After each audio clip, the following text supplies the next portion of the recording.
This is our untowable hydraulic earth drill, and I'm just going to give you a couple of quick maintenance things here. First thing, when you receive it, you're going to need to fill the reservoir, the oil reservoir here on the engine with some 5W30. Your fill is right here where the dipstick is. You'll pull the dipstick, fill it up. Here's your breather. And you know, if it's really dusty and dry where you're at, and you'll probably need to do this a little more often. Make sure you don't lose that wing nut. It's got a pre-cleaner, which I think cleans with soap and water. And then there's another filter underneath there. If it's really bad, you probably need to get a new one.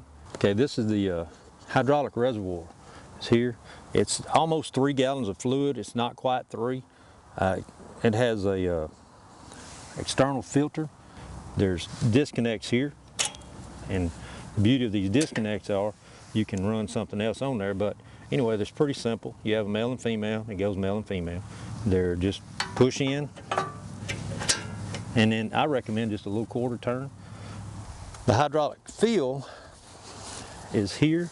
There's a little cap here, and this cap has got a little tiny hole in it for a vent. And you really need to make sure that hole stays open. No debris gets in there and clogs that hole up, because it does need a little bit of air. And to check your hydraulic oil, you just take your engine dipstick and you slide her in there and just go to the bottom, and when you bring it out, it should be up onto the dipstick, up in the little grooves.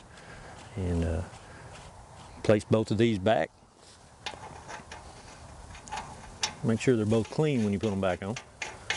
And you don't have to over tighten anything, just kind of snug it down with your hand. That way you can get it back off again. Now there's a grease cert here on this neck weldment that will really help you if you have any problems, because it moves the auger for transportation and other things. So you can just kind of work that a little bit and have some grease go in.